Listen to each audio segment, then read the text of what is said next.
we develop our brands compared to the way it was before we went into this. And who would like to start on that? Don? Sure, absolutely. Yeah. I have a few different clients that have approached this differently. Right now, I'm going to use the industrial companies because they're public and they are certainly affected by the stock market. Going into the recession, they were, easiest way to put it, they were on defense. During the recession, they took their branding dollars and their branding energies, and they, instead of going externally with their messaging, cutting their advertising, the things that they shouldn't have done, you can lecture forever on that, but it's still going to happen. But the smart ones took that money and they built internal campaigns for their employees. So they took the dollars and they launched internal branding campaigns, knowing that they would be, in this particular case, this company has 16,000 employees. They wanted to get everybody on the same page.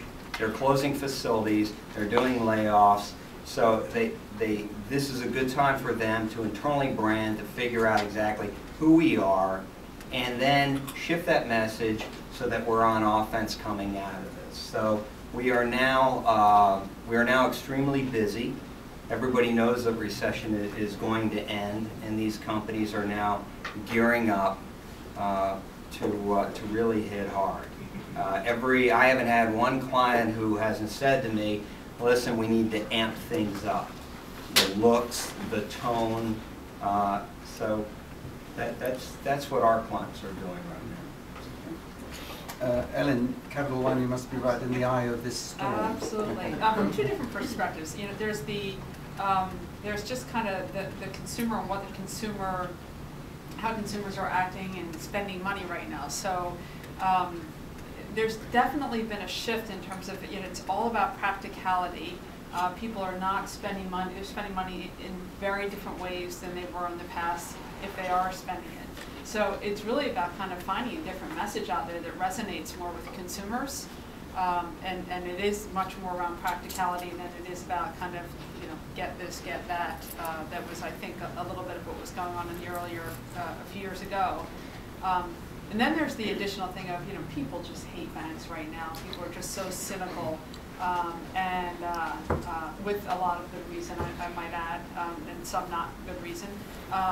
But I think that there's a lot that banks are going to need to do specifically in order to reassure people about doing business with them, and the stability of doing business with kinds of companies and how you're going to be treated.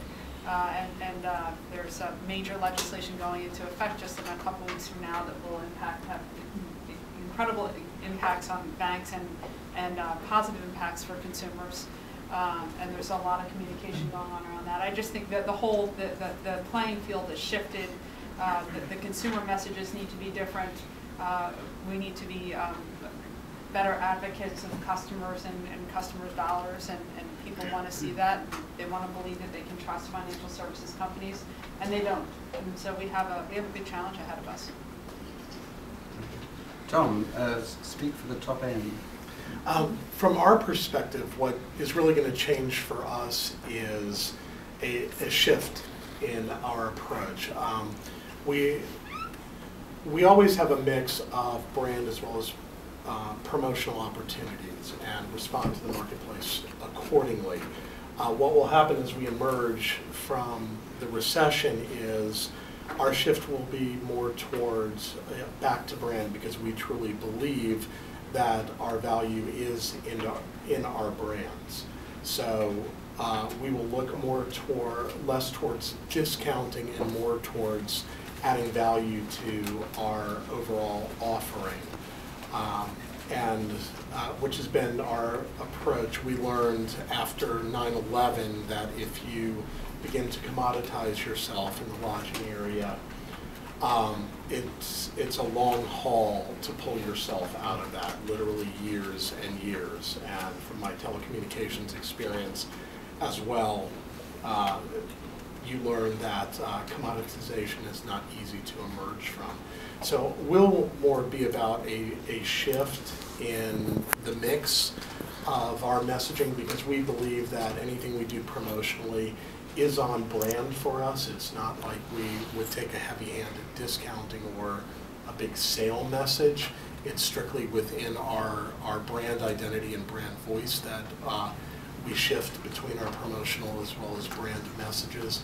So although we will have an adjustment in how we go to market, we will still be looking to preserve and move forward with the integrity of our brand message as we emerge. Great.